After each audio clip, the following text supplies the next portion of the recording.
Sound check. Ayun. Sound check.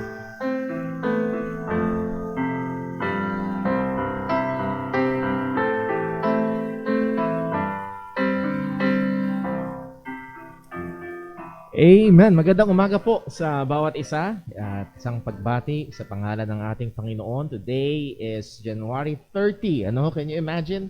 Parang kailan lang nag-New Year tayo ngayon, tapos na. Patapos na ang unang buwan ng taon at tayo nagpupuri at papasalamat sa Diyos that we are still here, and it is of the Lord's mercy that we are consumed. His mercy is new every morning, and great is His faithfulness. Today is the day that the Lord has made, and we will rejoice and be glad in it. It's the Lord's Day. Tayo ay nagpapasalamat sa Panginoon at tayo may pagkakataon pa rin upang sumamba, magtipon-tipon, mag-fellowship, magpalakasan, magpaalalahanan, and magpanalanginan, at para mag-aral din ng salita ng Panginoon. And we would like also to welcome ang ating mga kapatira na kasama natin via live stream. Tayo ho ay nagpupuri sa Panginoon. And kung sakali ay ito yung maging blessing mo sa atin, I'd like to encourage lalo na ang mga kapatira natin to share yung ating live stream upang who knows, merong iba na makakita at makapakinig at gamitin ng Panginoon ang mga pag-aaral ng kanyang salita at yung ating gawain para sila ay malapit sa ating Panginoong Jesucristo. So bago tayo magsimula sa atin hong pinakapaggawain o first part ng ating Sunday service, ang ating Sunday School, tayo ho muna ay pangungunahan ni Brother Gab sa ilang awitin.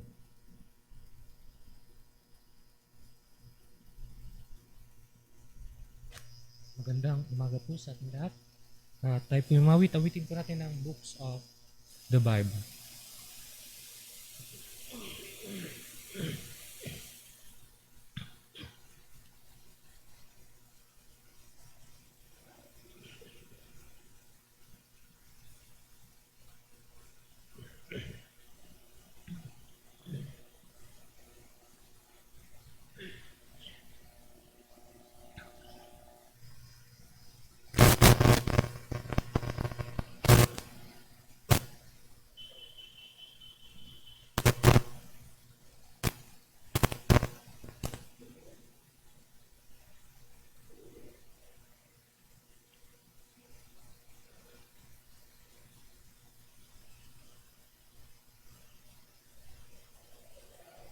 Hello, mic test 1, 2.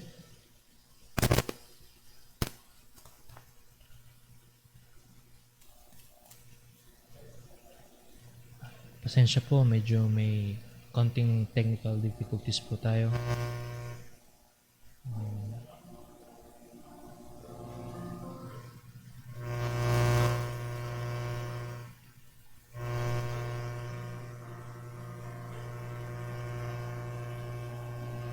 Wait lang po.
Awitin po natin, I Must Tell Jesus.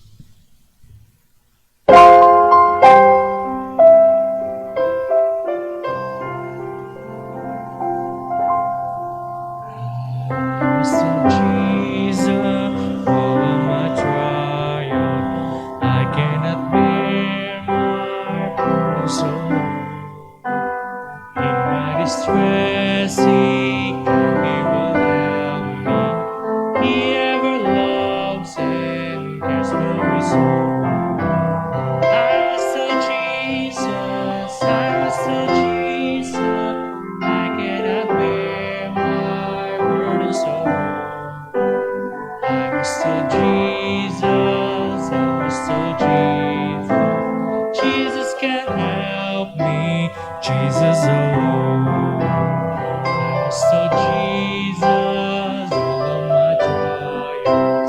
He is a kind, compassionate friend. If I but ask Him, He will deliver me of my troubles quickly end. I must tell Jesus, I must tell Jesus, I cannot bear my burdens alone. I must tell Jesus, I must tell Jesus, He can help me, Jesus alone. And tried, I need a great Savior, one who can help my burdens to bear. I must tell Jesus, I must tell Jesus, He all my cares and sorrows will share. I must tell Jesus, I must tell Jesus, I cannot bear my burdens alone. I must tell Jesus, I must tell Jesus, Jesus can help me, Jesus alone. Oh, how the world to evil allures me. Oh, how my heart is tempted to say, I must tell Jesus, and He will help me. Over the world, the victory to win. I must tell Jesus, I must tell Jesus, I cannot bear my burdens alone. I must tell Jesus, I must tell Jesus, Jesus can help me, Jesus alone.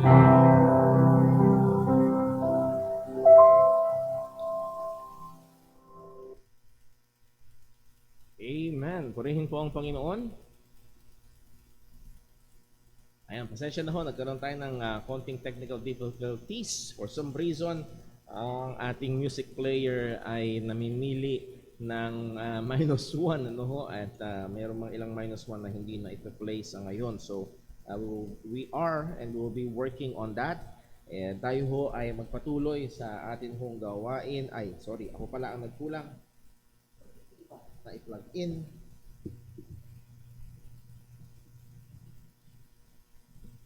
Para to. Pakiulit, Bergap, para nag-automatic kasi siya. Bumabalik siya sa merong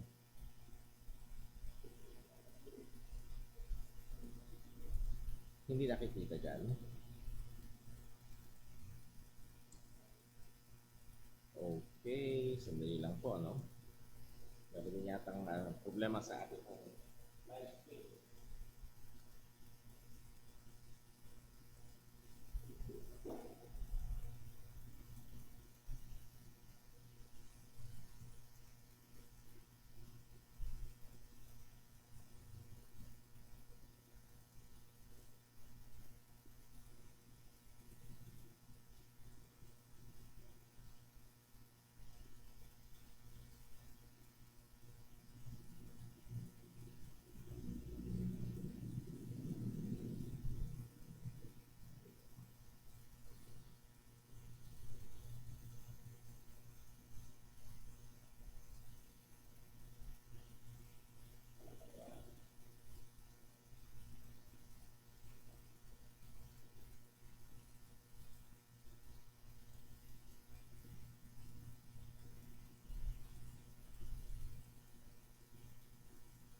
Ayun, pasensya na ho, at hindi ko mai-project o hindi maipakita dun sa ating live stream yung ating slides. So, again, we are learning as we go pa rin sa atin hong mga technology na bagay sa mga pagkakataon ho na ito. So, sama ho sa prayer and kung kayo may expertise sa mga bagay na yan, ay paggamit ho natin sa atin hong ministeryo. So, we will go on sa atin hong pag-aaral about the doctrine of the Holy Spirit. Pero bago yun, tayo muna ay manalangin. Panginoon naming Diyos, aming Ama sa langit, Ikaw na banal, Ikaw na perpekto, Ikaw na sakdal. O Diyos, tunay kung amin hong susukatin, sino ba naman ang tao para yung bigyang pansin? Kami, O Diyos, ay gawa sa alikabok at hindi lamang yun, kami ay madumi, makasalanan. Ngunit narito ang katotohanan, O Diyos, na hindi kayang saidin at maunawaan lang lubusan ng aming kaisipan kung paanong kami na maliit at madumi ay minahal mo at binigay mo ang iyong bugtong na anak upang kami ay maligtas. Purihin ka, O Diyos, sa dakilang kaligtasan. At ngayon, O Diyos, kami nagnanasa na lalo pang makilala ka. Nagnanasa kami ng iyong katotohanan. At Panginoon, sangayon sa iyong salita, kung sangayon sa iyong kalooban ng aming inihingi, ay dinirinig mo at nagkakaloob mo. O Diyos, maliwanag ang iyong salita, kalooban mo na lumago ang iyong mga mananampalataya. At yun po ang aming nasa ngayon, kaya tulungan mo kami, bigyan mo kami ng pagkatuto, bigyan mo kami ng liwanag, O Diyos, at ilayo mo kami sa anumang kasinungalingan at kamalian. At lahat ng ito, Panginoon, ay mauwi sa ikararangal ng iyong dakilang pangalan. Lahat ng ito'y dalangan namin sa pangalan ng aming Panginoong Jesus. Amen. So dumako ho tayo sa ating review and napag-aralan ho natin at medyo malaki-laki yung ating review ngayong umaga or we will stretch back sa mga nakaraan pa. The work of the Holy Spirit for the glory of Christ in the church. As we have seen, the primary work at hindi maihiwalay ang gawain ng banal na Espiritu sa iglesia at sa Kristiyano ng pagluwalhati sa ating Panginoong Kristo. And I hope tumatak na ito sa ating kaisipan. The Holy Ghost is most active where Christ is most glorified. Kung saan mas naluluwalhati, mas naitataas si Kristo, whether it be in the individual life of the believer or the collective as the church, ay doon mas makikita ang pagiging aktibo ng banal na Espiritu. Hindi sa mga nanginginig, hindi sa mga kung ano-anong mga aktibidad, kundi pangunahin kung saan naluluwalhati ang ating Panginoong Jesus. And wag sana nating isipin na hindi lamang ang mga nasa charismatic or Pentecostal groups ang may danger dito, even Baptist churches na kung saan ang mas naluluwalhati ay ang leader, ang tao, o sino man at hindi si Kristo, malayo doon. Gaano man kalaki, gaano man kaganda ang gawain, kung hindi naluluwalhati si Kristo, malayo doon ang pagkilos ng banal na Espiritu. The personhood and deity of the Holy Spirit, pinag-aralan ho natin yan. The Holy Spirit being divine is of one and same substance, power, eternity, and attribute with the Father and the Son. Hindi mas mababa ang banal na Espiritu, pantay, pero yes, merong subordination, at kung naaalala nyo, it is an economic subordination that is hindi sa essence nila but sa kanilang gawain. Pero hindi ibig sabihin na mas mababa in essence ang banal na Espiritu. Pinag-aralan din natin ang the work of the Holy Spirit, hindi natin nailagay dyan, in creation. That is, aktibo ang banal na Espiritu sa paglikha at aktibo ang banal na Espiritu sa lahat ng mga nilikha. Ang sabi ni Job, the Spirit of God had made me or created me. That is, in every individual, kahit sa liblib ng gubat sa isang tribo at merong pinanganak, andoon o merong pinagbuntis, andoon ang aktibidad ng banal na Espiritu. And then the work of the Holy Spirit in the Word, that is primarily in the incarnate Word, na nagkatawang taong salita, ang Panginoong Yesus. And then pinag-aralan natin in the written Word, that is, Holy Scripture is given by inspiration of God. At pag sinabi muli, ano yung kailangan natin na talagang yung kasabay na pag sinabing inspiration of God, ay ano yung sumasabay dapat sa ating kaisipan? God breathed or breathed out by God. Scripture is breathed out by God. Inihinga, hindi hiningahan. Ibig sabihin, ang Scripture, the Word of God that we have now in the form of our Bibles is really the product of God, produkto ng Panginoon. So it is in its entirety the Word of God because given by inspiration of God. So the work of the Holy Spirit, nandito tayo ngayon, the work of the Holy Spirit in the believer, sa buhay ng mananampalataya, yung gawain, yung presensya ng banal na Espiritu. Pinapag-aralan ho natin, una, baptism of the Holy Spirit. Nakita ho natin, napag-aralan natin na mayroong iba't ibang paniniwala tungkol dyan. Pero ang makikita ho natin, as the GotQuestions.org defined, the baptism of the Holy Spirit may be defined as the work whereby the Spirit of God places the believer into union with Christ and into union with other believers in the body of Christ at the moment of salvation. So yun yung baptism of the Holy Spirit. You were baptized into the body of Christ, together, joined with Christ, joined with other believers. And yaan ay pagkaligtas. Ano ho? So pag tinanong ka, ikaw ba ay iglesia ni Kristo? And our answer is, yes. Pero hindi katulad ng relihiyon na pinopromote ng iba. Dahil totoo, ang bawat Kristiyano, ang bawat tao pag naligtas, pag sumampalataya sa Ebanghelyo ay inilalahok ng banal na Espiritu sa iisang katawan na siyang iglesia ng ating Panginoong Jesucristo, and that is the baptism of the Holy Spirit. Next, pinag-aralan ho natin ang seal of the Holy Spirit. And again, this is right after salvation. Pagkaligtas, you are baptized by the Holy Spirit. Pagkaligtas, you are sealed by the Holy Spirit. At ano naman ang ibig sabihin nitong seal of the Holy Spirit? The sealing of the Holy Spirit is that objective blessing of salvation which focuses on the Holy Spirit as the initial blessing and guarantee of what is yet to come. And again, hindi ko pa rin mairap yung aking kaisipan dito. The Holy Spirit, ang ikatlong persona ng Trinidad, is an initial. Ano yan? Parang, halimbawa, may biglang may kumatok sa bahay mo, ikaw ba si Mr. So? Ako nga, ikaw ang tagapagmana ng yung tito. Ikaw palang matagal nang nawawalang kamag-anak ng prinsipe ng ano at magmamana ka ngayon ng 100 milyong piso. Ito yung initial. 10 million muna. Initial. At ang sabi ng salita ng Diyos, the Holy Spirit, Ephesians chapter 1 verse 13, is the earnest, which is the initial of our inheritance. So hindi natin kayang isipin yung laki, yung ganda, yung tindi ng mamanahin na naghihintay sa mananampalataya. And as we have always pointed out, madalas sinasabi, pag Kristiyano, pupunta ka sa langit, and that is true, and purihin ang Diyos sa pag-asa natin na yun, for to be absent from the body is to be present with the Lord, sabi ng salita ng Diyos, but hindi lang yun. Hindi lang yun. So, yung seal of the Holy Spirit is just the initial blessing and guarantee of what is yet to come.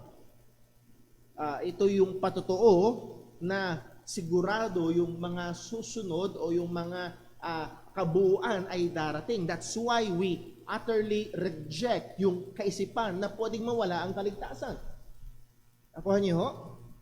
Dahil, wala ho sa atin sa slide natin ngayon, pero punta natin sa Ephesians 1 verse 13. So, palang nakita ho natin ito. Though hindi ito yung main point. Hindi ito yung main point, but it is a very valuable reason or clear reason about the security of our salvation.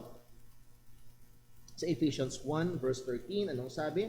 In whom ye also trusted after that ye have heard the word of truth, the gospel of your salvation. Kaya Tristan, pwede mo sigurong hindi pala. Okay, sorry.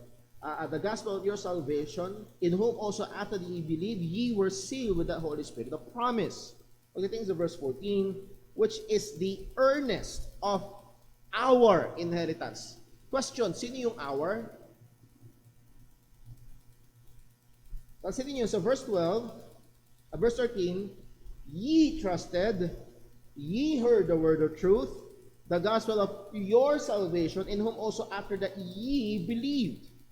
Ye. Yay. Hindi ganun yan, ha? Ye, plural. Pagdating sa verse 14, which is the earnest of our, kasama na si Pablo.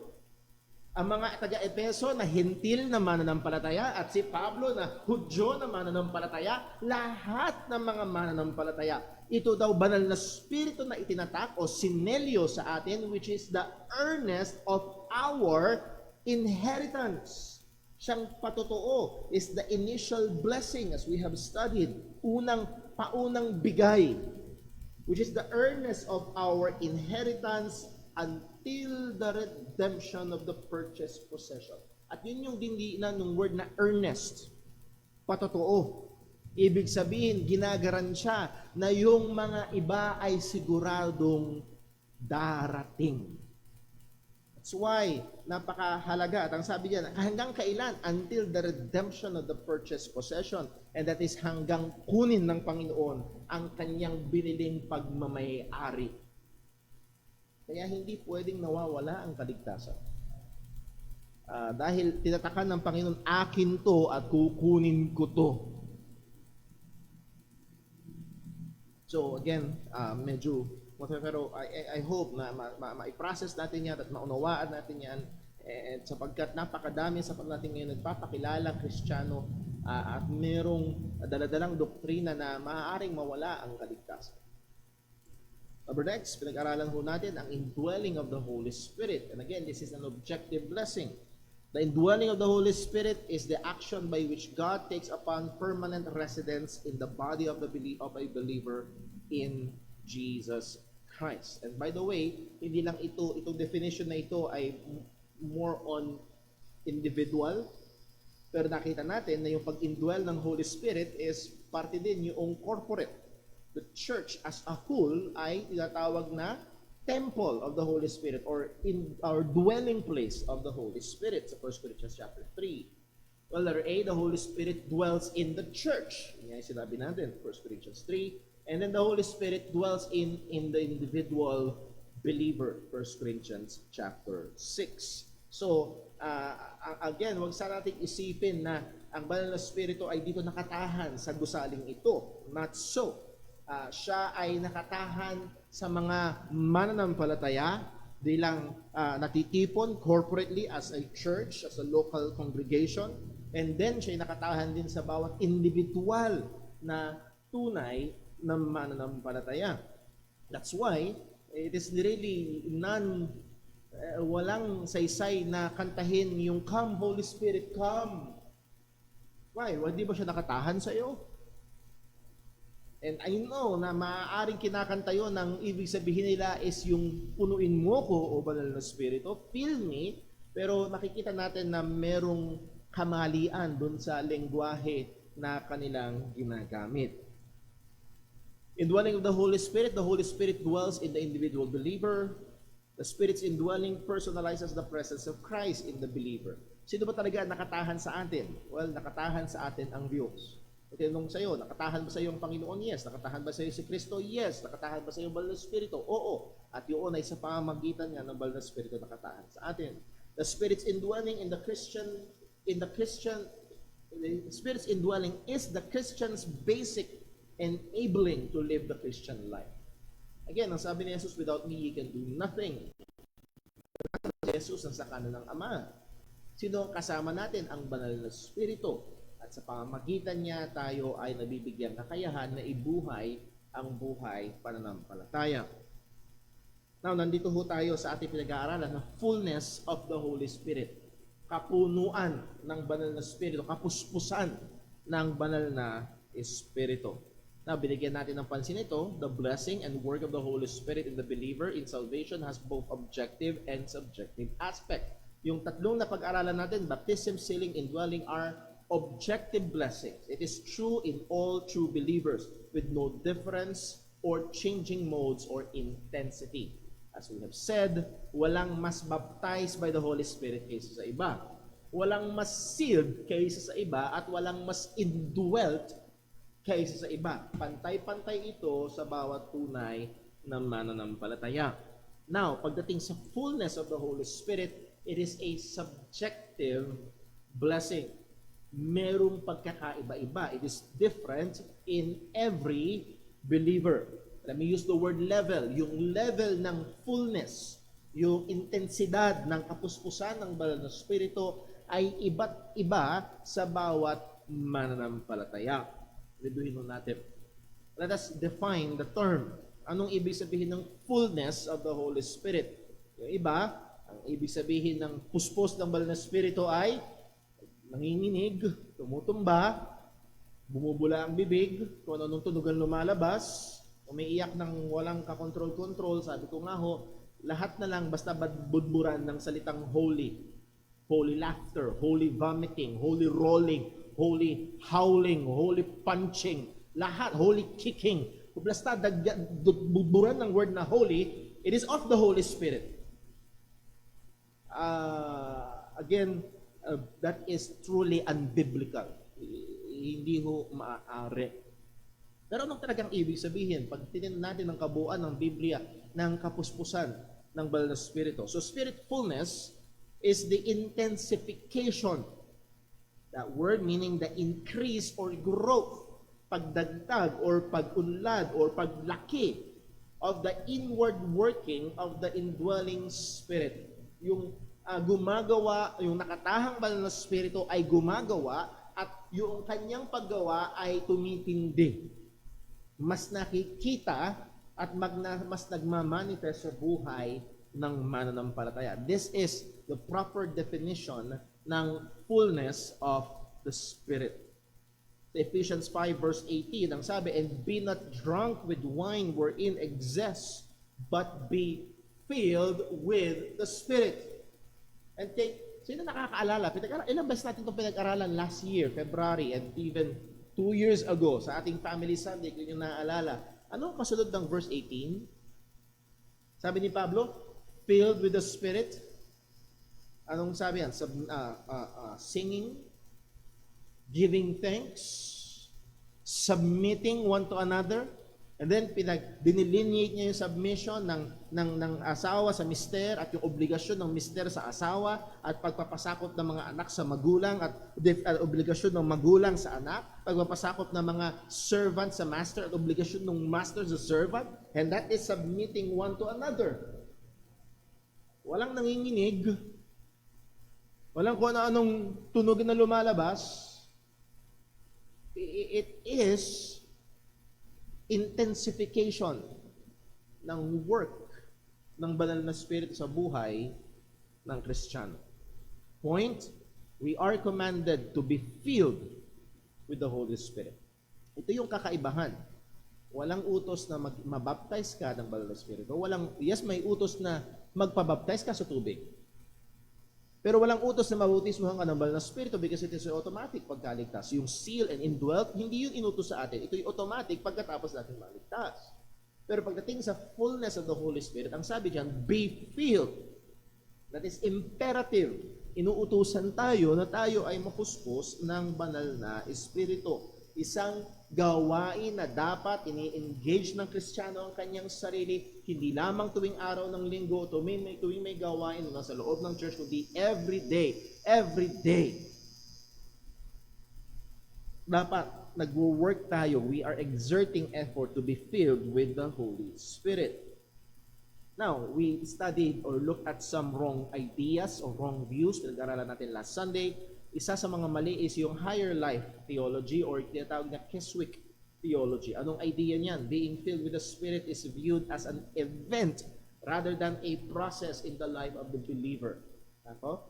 Yung pagiging puspos ng banal na Espiritu ay isang event, isang pangyayari. Pangyayari na ikaw ay nag-surrender ng iyong buhay. Ayan, yun yung madalas nating naririnig. Well, actually, sa Biblia, nakita ho natin, again, 1 Peter 1:5, and besides this, giving all diligence, add to your faith. Magbigay sipag ka, magbigay ka ng at ng diligence, magbuong sikap ka at buong sipag ka, idagdag mo ito sa iyong pananampalataya. So hindi tayo tinatawag ng Biblia to wait for that event or crisis. Kung hindi araw-araw, idagdag mo ito. Trabahuhin mo ito sa buhay ng Kristiyano. So again, kaya ho madalas yung mga ministry na revivalistic sa kanilang approach, lagi na lang na para mapuspos ka ng Banal Espiritu, kailangan mo mag-forward.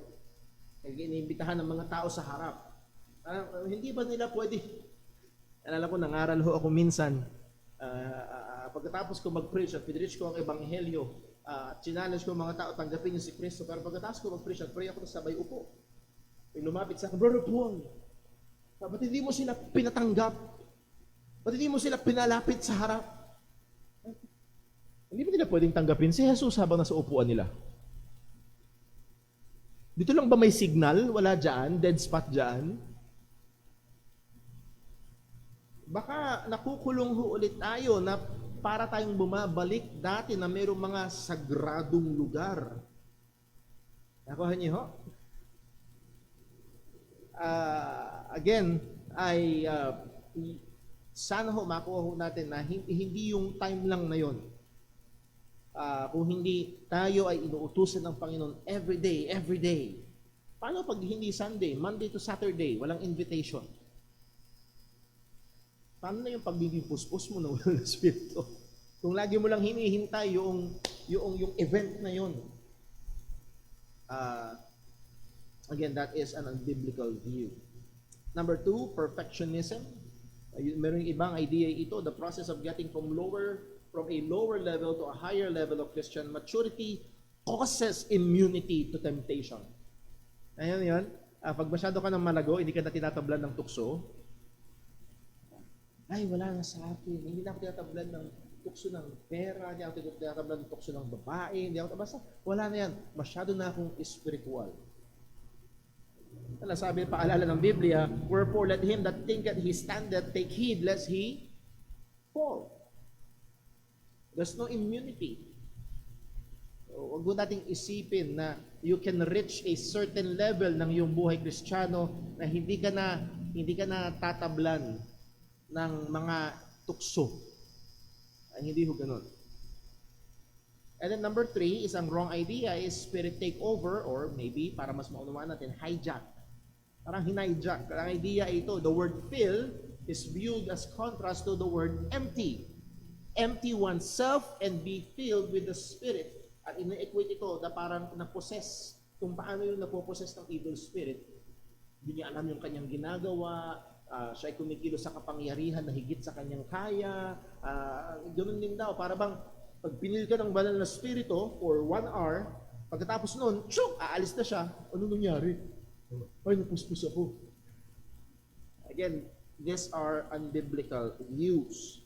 The idea is not taking away self to give place to the Spirit, but the self is to be under the dominion of the Spirit. Ang idea ay hindi yung mabura ka o mawala ka.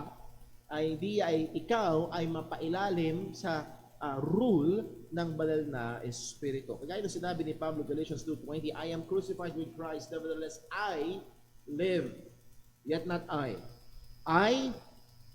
Yet not I. So hindi nawala si Pablo. I live, yet not I.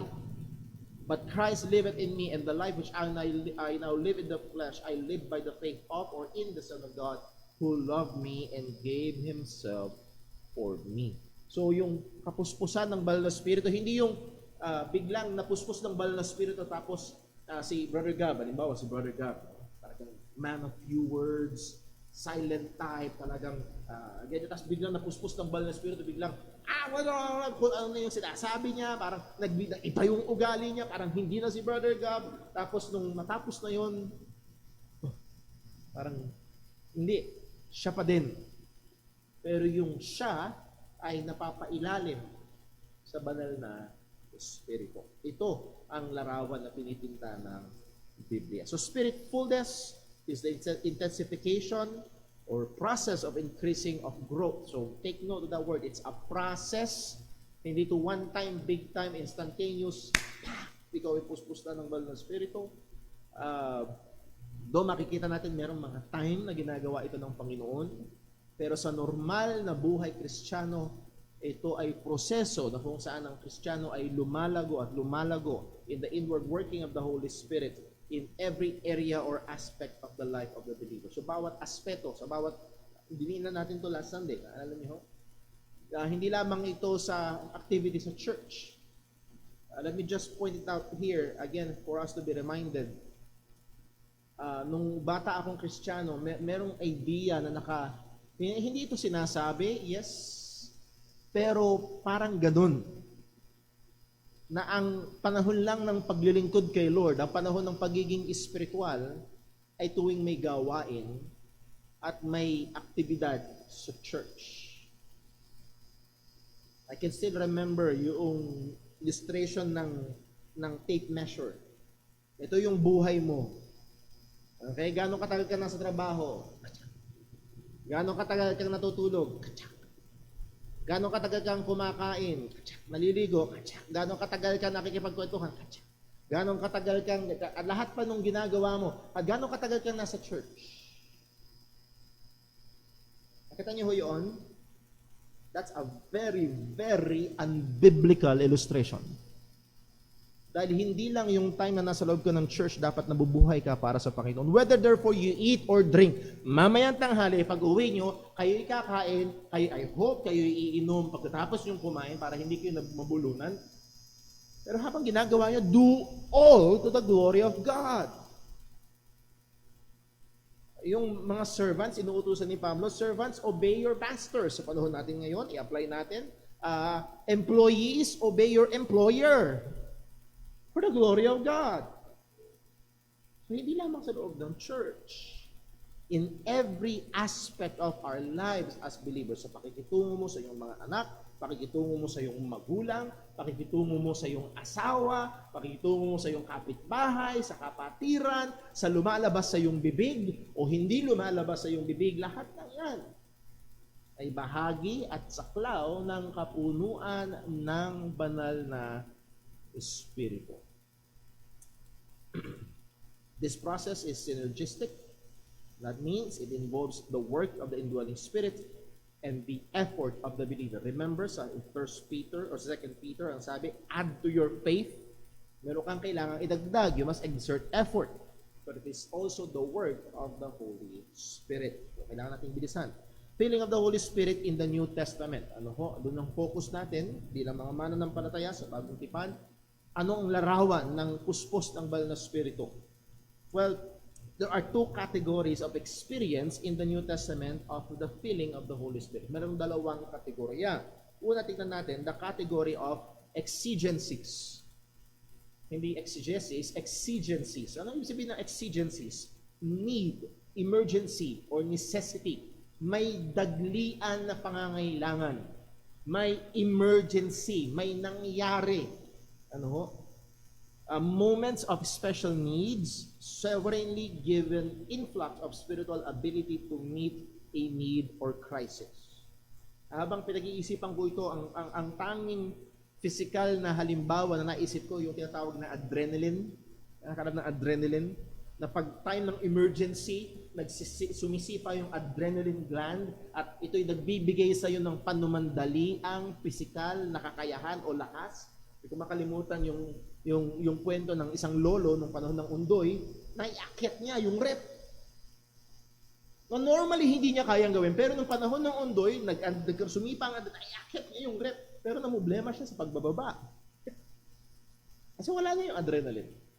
And there are times na nalalagay ang mananampalataya sa sitwasyon na ang Diyos sa kanyang soberano, and again, walang formula, walang steps na kailangang saysayin mo ang mga salitang ito. Walang secret codes para basta sabihin mo lang ito, ikaw ay mapupustos ng banal na Espiritu right there and then. No. Now, tingnan natin. During the time of exigencies, we have examples in the New Testament. halimbawa, challenged by unbeliever or unbelievers. Dumarating ang challenge, hinahamon ang pananampalataya, hinahamak ang ebanghelyo. At hindi ito limitado sa bagong tipan, kundi almost every time ang Diyos ay gumagawa at kumikilos na in a very special way, nagbibigay siya ng dagdag na kapuspusan ng banal na Espiritu para bigyang kakayahan ng mananampalataya na tugunan yung kalagayan na yun. Halimbawa ko sa Acts 13 verse 9. Then Saul, who was also called Paul. Now, naalala ko, minapanood ako, hindi pinalitan ng Diyos ang pangalan ni Saul. Hindi kagaya ni Jacob, thou shalt be now called Israel, or si Abram, ginawang Abraham. Si Saul, nung naligtas, hindi ginawang Paul. No. Saul is just the Hebrew name, and Paulos, is the Greek name. No? So, hindi nagbago. Who was also called Paul, filled with the Holy Ghost, set his eyes on Him. And dito, ang kalagayan ay merong humahamon sa pananampalataya. Merong kumukutya sa ebanghelyo. At dito, pinuspos ng banal na Espiritu si Apostol Pablo upang sumagot sa mga kalagayan na yun. Sa Acts chapter 4 verse 7, and when they had set them in the midst, they asked, by what power or by what name have you done this? Hinuli ang mga apostol, hinuli si Peter and John na nung alala niyo, pinalakad nila yung pilay doon sa tarangkahan ng templo. Silver and gold have I none, but such as I have give I thee. In the name of Jesus Christ of Nazareth, rise up and walk. At sila ay hinuli dahil sa pangyayari na yun. At anong otoridad? Anong sabi sa verse 8? Then Peter, filled with the Holy Ghost, said unto them. By the way, kung nakikita niyo yung blue na yan, filled, that verb is auris passive. Passive tense. Ibig sabihin ng auris, nangyari, isang pangyayari na naganap. And then passive, hindi siya ang nag-feel sa sarili niya. Siya ay, hindi niya nilagyan yung sarili niya, siya ang nilagyan. Para makuha niyo yung, he was filled. Pinuspos siya. Hindi niya hinatak ang Holy Spirit, kundi siya'y pinuspos ng banal na Espiritu nung time na yon upang magbigay tugon doon sa mga humahamon sa pananampalataya. Under affliction, pag nasa ilalim ng pagdurusa, sa ilalim ng matinding pressure ang mananampalataya. Sa Acts 7 verse 25, but he, at dyan sa context yan, yung he dyan ay si Stephen. Alala niyo kung nangyari kay Stephen? Si Peter, nangaral, may 3,000 ang naligtas. Si Stephen, nangaral, siguro may 3,000 bato ang ibinato sa kanya. At sa sitwasyon na yon, being full of the Holy Ghost, looked up steadfastly into heaven and saw the glory of God and Jesus standing on the right hand of God. And can you just imagine, ang mga bato ay parating na sa'yo, maaaring ilang beses na siyang tinamaan, pero paano niya nagawa, humanly speaking? Kung ako yun, tatakpan ko yung sarili ko at magyuyukod ako. Nakuha niyo? Pero siya, tumingin sa taas. Saan galing yun? He was filled by the Holy Ghost. Difficult duty, may mahirap na gawain. Acts 4 verse 31, and when they had prayed, the place was shaken, and where they were assembled together, and they were filled with the Holy Ghost, and they spake the word of God with boldness. At ang context nito ay yung persecution. Hinuli ang mga apostol, bago sila pinawalan, pinagpapapalo muna sila, at sila pinagbawalan, pinreten, huwag ipangaral ang pangalan ni Jesus. Pero nangyari, pagkalaya nila, sila yung nanalangin, and they were filled with the Holy Ghost, and it is a difficult task. Sa panahon natin ngayon, hindi delikado na mag-abot ka ng babasahin ng tracts. Hindi delikado na mag-share ka ng gospel sa kaibigan mo. Pero sa panahon na ito, may banta. Hindi madali. Napakahirap. Well, they were filled with the Holy Ghost and they spake the word of God with boldness. May katapangan.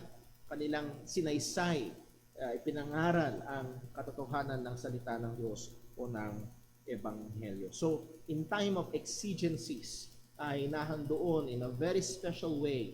And hindi tayo nagkiklaim na, and I think sa biyaya ng Panginoon, there are times na sa pangangaral ng salita ng Panginoon, hindi mo pinaplano yung mga bagay-bagay, pero kung paano ang Diyos ay kumilos, kung paano ang Diyos ay gumawa, paano ang Diyos ay nagbigay kakayahan. Mga bagay na hindi mo nasasabi noon, mga bagay na dati kinakatakutan mo, alang-alang sa pangalan ni Jesucristo primarily. Ikaw ay binigyang tapang, ikaw ay binigyang kakayahan para saysayin at ipagtanggol ang katotohanan ng Panginoon. Ano? So in time of exigencies, this does not require any spectacular manifestations. Hindi kailangan umangat ka sa lupa. Lumulutang, puspus nga. Hindi kailangan magliwanag ka, hindi ganun. Kung hindi ito ay pagbibigay kakayahan ng Panginoon para tugunan nga yung mga kalagayan. So it often gives courage, wisdom, and enablement. Madalas sa mga kalagayan na yon, ang Diyos ay nagbibigay ng katapangan, ng karunungan, and kakayahan para tugunan o gawin yung kalooban ng Panginoon na sa normal na tao, sa normal na kakayahan ng tao, sabi tayo, hindi kaya, hindi pwede, hindi uobra. Pero nandoon ang pagpuspos ng banal na Espiritu. Number next, again, meron two categories. Number one nga is yung exigencies. Number two, main manifestation of character, pagpapakita ng ugali. Nakikita ang kapuspusan ng banal na Espiritu sa ugali na ibinubuhay ng nagpapakilalang mananampalataya ni Kristo. Galatians 5:22, we know this verse, but the fruit of the Spirit is love, joy, peace, long-suffering, gentleness, goodness, faith, meekness, temperance. Against such, there is no law. Ito daw ang ito daw ang bunga ng banal na Espiritu. And again, kaya ako sinabi ito yung gawa because ang context nito sa Galatians 5 verse 19, now the works of the flesh are manifest. Now pagdating sa verse 22, but the fruit of the Spirit. So itong fruit of the Spirit, yung gamit ng word na but, naalala niyo yung gamit ng word na but, it's in contrast. Ito yung gawa ng laman. Ito yung bunga ng laman. In contrast to that, pag ang banal na Espiritu ay nahandon, ito yung bunga. Ito ang gawa ng banal na Espiritu sa buhay ng isang taong tinatahanan niya. So in contrast nga sa gawa ng laman, at yung flesh diyan ay hindi yung ating physical flesh, kung hindi tinutukoy diyan ay yung sinful propensities, yung makasalanang mga pagnanasa. Kaya alam natin na nakatahan pa rin kasalanan sa atin bilang mga mananampalataya. This is a condition that all believers has the duty to seek. Ito yung kondisyon, kalalagayan na bawat mananampalataya ay may responsibilidad at kinakailangan na kanyang hinahabol, mag-exert ng effort na makita sa kanyang buhay. Again, Ephesians 5 verse 18, and be not drunk with wine wherein is excess, but be filled with the Spirit. And again, this is imperative, inuutos ito sa atin. Hindi tinatanong trip mo ba, feel mo ba, ito ay utos. Kung ikaw ay Kristiyano, tayo inuutosan ng Panginoon na mapuspos ng banal na Espiritu. Just an exegetical note, just Ephesians 5 verse 18, yung word na feel dyan is imperative, as we have said. It is a universal command for all believers. It is passive. Hindi ito puspusin mo ang iyong sarili. Hindi ito isang bagay na parang ganito, basain mo ang iyong sarili. Kuha ka ng tubig at babasain mo ang iyong sarili. Hindi mo kukunin ng banal na Espiritu at lalagyan mo ang iyong sarili. Kundi ang punto dyan ay magpapuspos ka sa banal na Espiritu. Nahandoon ang iyong action, nandoon ang iyong effort, pero ang banal na Espiritu ang siyang gagawa sa atin. It is present.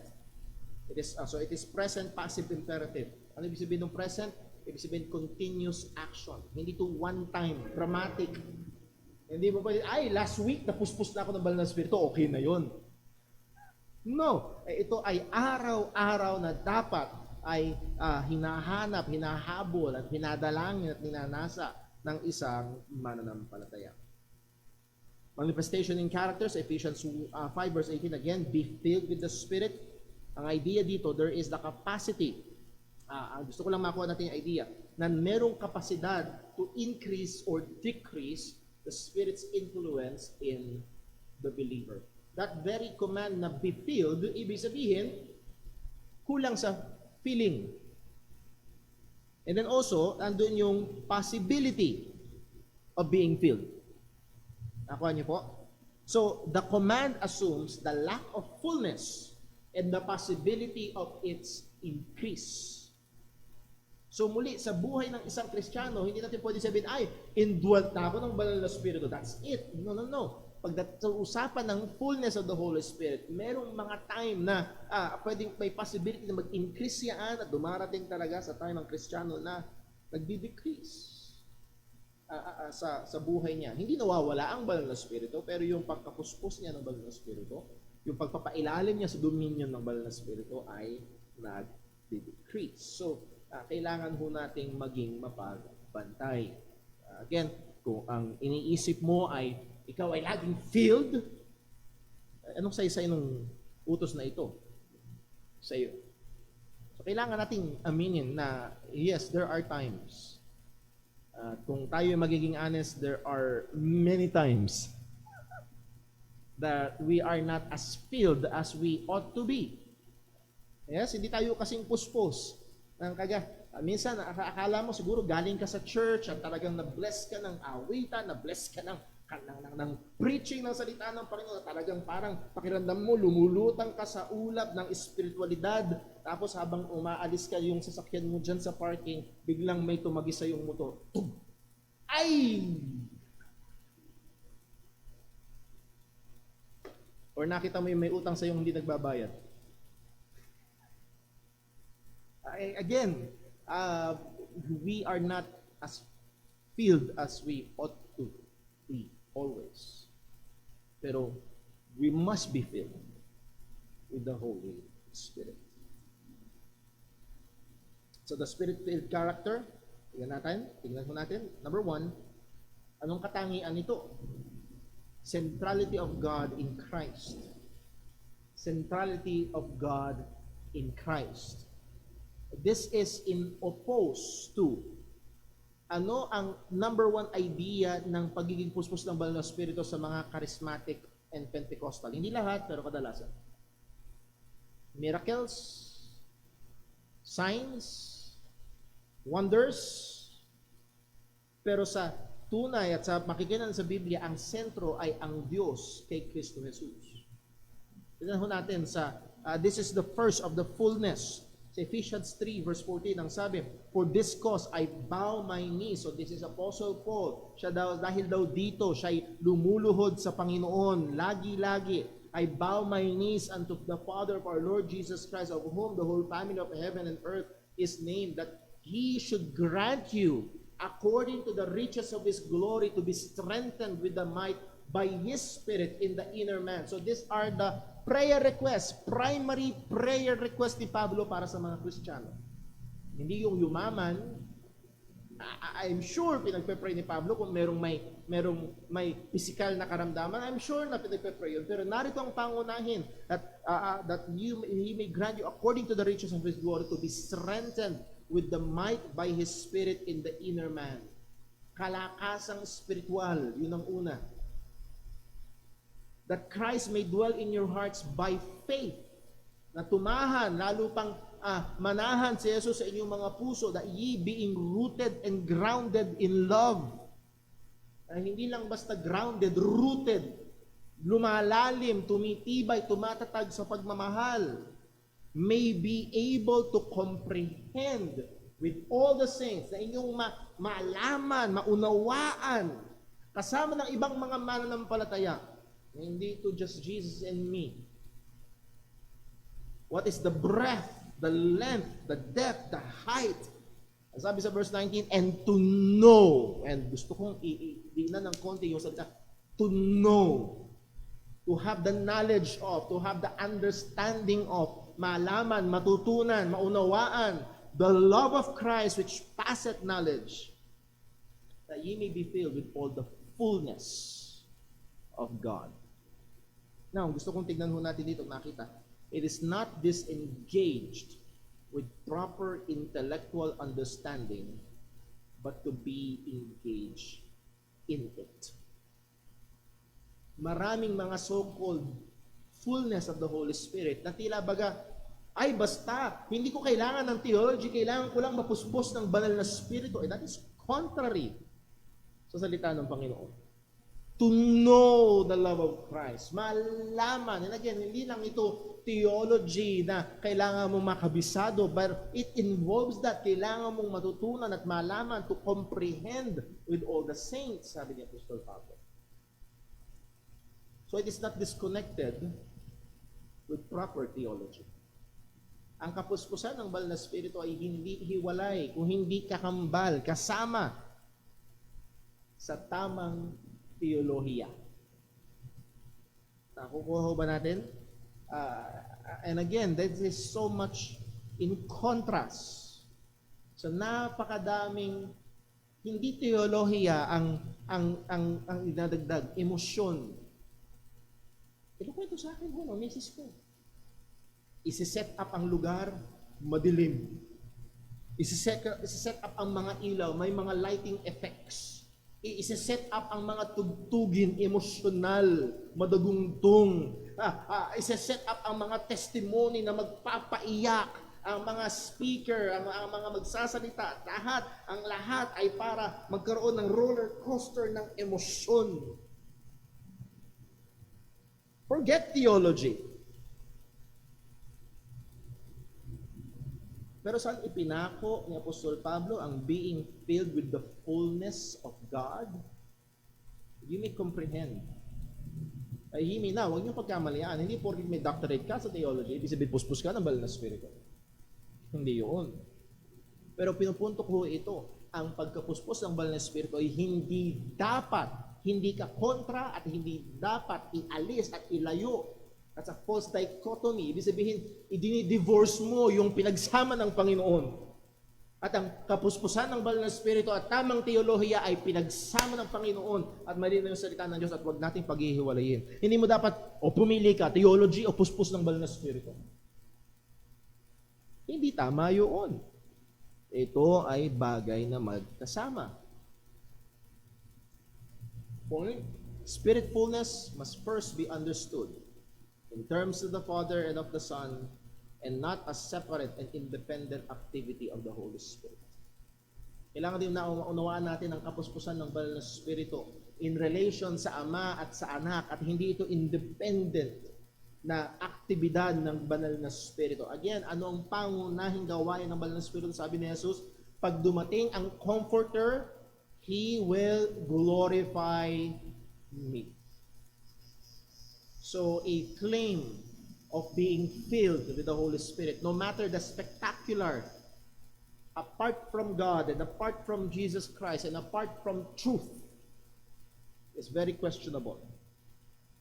Ano mang claim na puspos ng banal na Espiritu pero hiwalay sa katotohanan ng Diyos, hiwalay sa Ama, hiwalay sa Anak, ay napakalaking panganib. At tayo ay maging mapagmatsyag at mapagbantay sa bagay na ito. Warning, no so-called spirit experience is acceptable that is not God-centered and Christ-oriented. Ano mang, pero po nakita ko talaga, nanginginig sila. Pero po nakita ko talaga, yung isang lumulutang pa. Pero po nakita ko talaga, again, kung hiwalay ito sa Ama, hiwalay ito sa Anak, hindi ito nakasentro kay Kristo, it may be a spirit, but it's a different spirit. Hindi ang banal na spirito ng Biblia. Sapagkat ang banal na spirito ng Biblia, malinaw ang salita ng Diyos. Ito ay nakasentro sa Diyos at ito ay naka-orient, nakatutok sa ating Panginoong Jesucristo. So hindi lang ito basta nakatutok at naka-orient sa gaganda ang buhay mo, gagaling ang karamdaman mo. No. Ito ay naka-orient at nakatutok sa Diyos at sa ating Panginoong Jesucristo.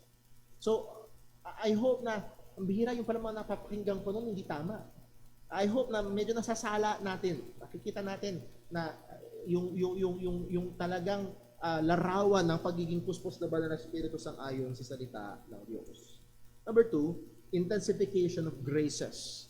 Intensification of graces or the fruit of the Spirit. Kanina nabasa natin sa Galatians chapter 5, verse 22, that the fruit of the Spirit is love, joy, peace, and so on. And it must be intensifying. Ibig sabihin, ito ay tumitindi. Ito ay lumalago. Ito ay lumalalim o lumalakas pa.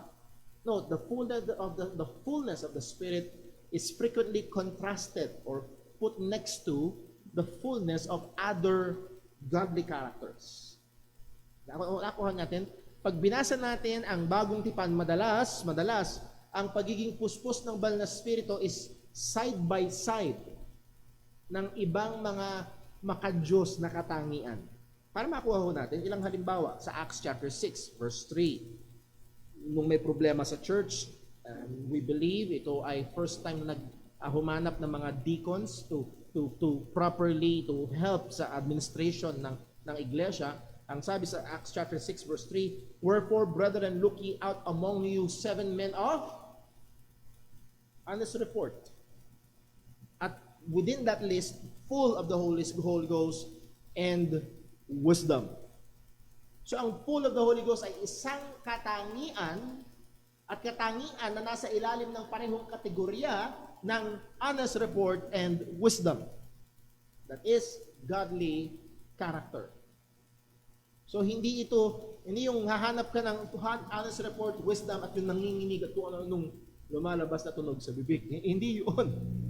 Ito talaga ay mga bagay na maoobserbahan at bagay na nakikita sa buhay ng mananampalataya. Sa Acts 11 verse 24, "For he," at ang tinutukoy dyan na he ay si Barnabas, "was a good man and full of the Holy Ghost and of faith." So, pinapakita na yung katangian. So again, itong pagiging full of the Holy Ghost is put side by side or next to other Christian characteristics. Acts 13 verse 22, "And the disciples were filled with joy and with the Holy Ghost." So it is not a certain temperament, but a manifestation of the work of the Holy Spirit to make a saint more like Christ. At ito ay naging malaking tulong sa akin nung naunawaan ko ito. Dahil meron mga tao, may iba't ibang temperamento. Yes? Pero mga tao na kahit yata anong gawin mo, hindi kayang magalit. Ano kaya kilalang ganon? Kahit hindi Kristiyano. Kahit anong gawin mo, parang hindi yata kayang magalit. Ngayon, ano ba yun? Fruit ng Holy Spirit na patience or self-control? So we're not pertaining to natural na ugali na meron tayo. Nakuha ho ba? Kung hindi ito ay gawa ng banal na Espiritu, para tayo ay lalong gawing kahawig o kawangis ng ating Panginoong Jesucristo. So hindi ito bunga natin, o ito'y bunga o gawa ng banal na Espiritu sa buhay ng mananampalataya. Just a warning, and dito nga tayo matatapos. The stress today on the Spirit fullness is upon powers, wonders, mystical, and miraculous. Yes, tama? Yun ang stress sa panahon natin ngayon. Yun ang dinidiin. Pag may banal na Espiritu, dapat may power, may wonders, may mga kababalaghan, mystical, at miraculous. Again, dyan sa kay Pumbo, laging may nadadaanan na oras ng himala. Sabi ko kasi, ba't hindi gawing buwan? Para matagal-tagal. Ba't oras lang? Yun lang oras na yun. Pag lang may gawain sila. Well, the stress today on the Spirit fullness is upon powers, wonders, mysticals, and miraculous. It is often apart from holiness or Christ-likeness. Hindi pinag-uusapan ng pagiging makadiyos. Pero pinag-uusapan, nagbigay ka ba ng pera? Kung ikaw ay magpapadala sa ministeryong ito ng 5,000 pesos, ipagpe-pray kita at ang Panginoon ay kikilos sa iyo at ang banal na Espiritu ay lulukob sa iyo at ikaw ay gagaling at ang iyong negosyo ay suswertihin. Wala pinag-uusapang kabanalan. Basta padala mo yung pera. At nakakalungkot. Again, lahat na lang basta budburan ng word na holy or ng Holy Spirit ay tinitake na nga na ganun. Pero ang Biblia ho ay malinaw. Sa bagong tipan, as we have seen, ang banal na Espiritu, yes, ay makikita sa may mga pagkakataon na, let's say, emergency, na nagbibigay kakayahan ang Panginoon. Pinupuspos ng banal na Espiritu. Nagbibigay tapang, nagbibigay ng wisdom. Pero sa normal, at nakikita natin sa salita ng Panginoon, ito ay proseso na kung saan ang gawa ng banal na Espiritu sa buhay ng Kristiyano ay patindi ng patindi ng patindi. Let me put it this way. Ang buhay natin ay lalong napapailalim pa sa banal na Espiritu. Sa lahat ng aspeto ito. Dito tayo matatapos ngayong umaga. Baka meron hong may tanong.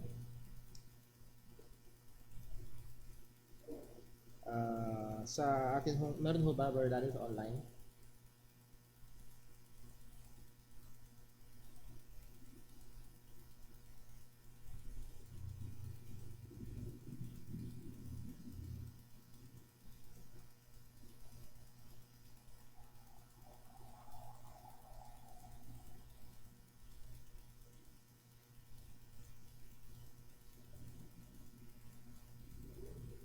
Okay, sound check. Mahina daw ho yata yung mic ho natin. Ano ho? So, aspasuin ho lang ating multimedia ministry. Wala ho may tanong? Dito sa church. Wala ho may tanong? I hope dahil may kaliwanagan, hindi dahil sobrang labo, wala akong naintindihan. Hindi ko masimulang magtanong, Brother Paul. Tanong, ano yung tinuro mo? I hope hindi ho ganun. Meron ho ba tanong?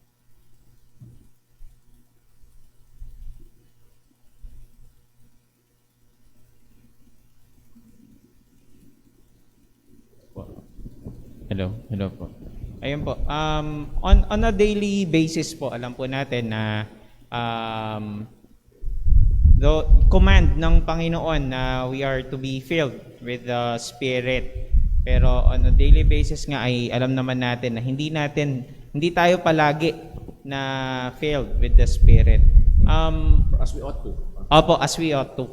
Pero paano po ba natin masasabi? Like, on a daily basis, sa pag-aaral natin, pagtatrabaho natin, paano natin masasabi na while ginagawa natin yung ilang mga bagay ay we are doing it through the Spirit or being filled with the Spirit? A very good question. Paano masasabi? Paano ma-discern? Or paano ko masasabing ako ay puspos ng banal na Espiritu? And ayoko, tingin ko hindi tayo makapagbibigay ng quantifiable na parang may formula. Tingnan mo to, tingnan mo yan. Pero the best ho na tingin ko masasabi ko ho ay makikita sa Biblia, binigyan tayo ng ito ang bunga ng banal na Espiritu. And as you go throughout the day, isang magandang gawin is to review your whole day. Love, joy, peace. Have I been loving? Meron bang peace? Love, joy, peace, long suffering? Ako ba ay mapagpahinuhod? Or wala akong pagtitiis? Long suffering, gentleness? Gentle ba ako? Actually, ang opposite ng gentleness ay cruelty or pagiging mabangis. Gentleness, meekness, temperance or self-control. Ako ba ay nag-exercise ng self-control o bigay hilig sa ano yung gusto ko, ano yung maisipan ko, ano yung maramdaman ko. Tingin ko that's the best way we can sa biyaya ng Panginoon. Again, madaling lukuhin ang sarili na, hindi, sige. Pero hindi, kung sa biyaya ng Diyos ay we go through that or again, being filled with the Holy Spirit is being increasingly Christ-like. Isang magandang gawin is to be familiarized kung sino ba si Jesus, ano bang klaseng pamumuhay niya. yung paglilingkod niya sa Panginoon, yung lahat ng paraan siya tinukso ngunit hindi nagkasala. I do always that pleases the Father. Pwede din natin sukatin yung ating mga sarili sa bagay na yun. At sabi nga no, mga lumang mananampalataya, it is very good to end your day with self-examination. Ano yung mga nangyari? Ano yung mga lumabas sa bibig ko? Ano yung mga pinag-isipan ko ano yung hinayaan ko na damdamin na maghari sa sarili ko? Ano yung mga aksyon? Ano yung mga nagtulak? Itong ginawa ko ito, bakit ko ito ginawa? So maganda na i-examine ang mga bagay na maaari sa mata ng mga tao napakabuti mo, pero yung motivasyon sa likod. So maganda na ma-examine natin ang bagay na yun. Sa biyaya ng Panginoon makita natin na hopefully na tayo nga ay lumalago at lumalago. And I think if we will be honest, hindi tayo mauubusan ng makikita natin meron pang kulang. So I hope nakatulong at very good practical question. Meron pa ho ba? Berto. Kaya ho natin binibigyan ng mic para marinig ng mga nasa online yung question. No? Hindi lang yung sagot ang marinig nila. Good morning po, Brother Paul. Tatanong ko lang kung biblical po ba yung yung sinasabi natin na konsensya, para bang pag may nagawa tayong di maganda, parang nakukonsensya tayo. And can we attribute this to the work of the Holy Spirit? Okay, thank you very much po. Ang question po is about konsensya. At ang sabi ko sa Romans chapter 2, na ang Diyos ay naglagay o isnulat, ito'y ebidensya ng putahan ko lang ho yung pinaka-verse sa Romans chapter 2.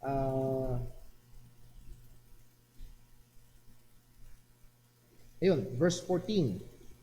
For when the Gentiles which have not the law do by nature the things contained in the law, this having not the law are a law unto themselves, which show the work of the law written in their hearts, their conscience also bearing witness.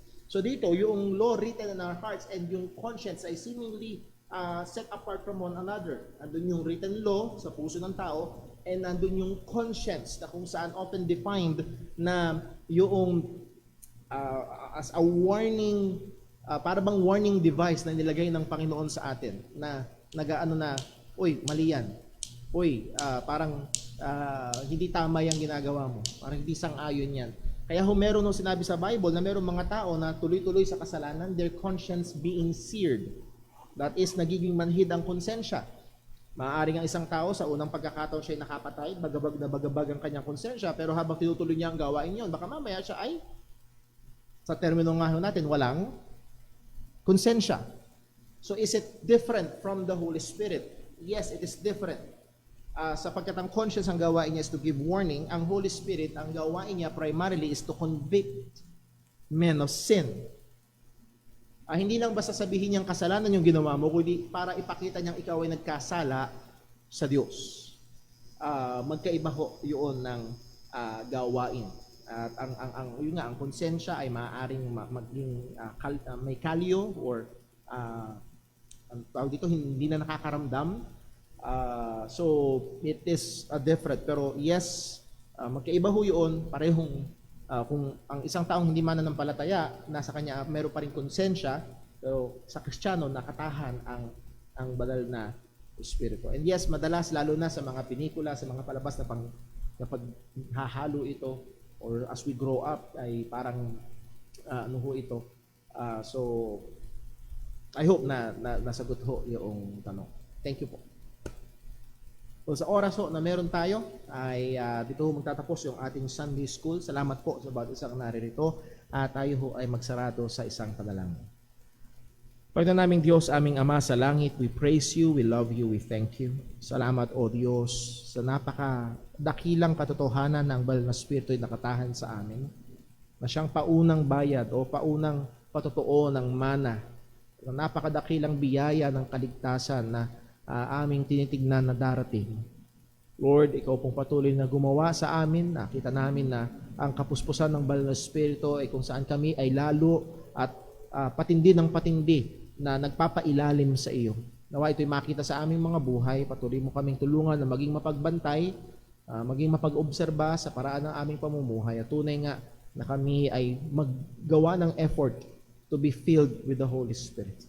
At Lord, sa aming gawain ngayong umagang ito, ikaw po ang gumabay at patuloy mong gamitin ang mga susunod na gawain, lalo ng pagsamba, upang patuloy kaming mahubog sa wangis ni Kristo at maluwalhati namin ang iyong dakilang pangalan. Ingatan mo kami, O Diyos, ilayo mo kami sa namang karamdaman, ang mga kapatiran na may daladalang mga kabigatan. Ikaw ang nakakaalam, O Diyos, nawa yung tulungan at katagpuin ng sa espesyal na paraan sa pamamagitan ng iyong mga katotohanan. Lahat ng itidalangin namin sa ngalan ng aming Panginoong Hesukristo. Amen. So dadako tayo sa ating break time. Siguro paki-offline na, Brother Patrick. Pero lang ho ilang pa-offline na po.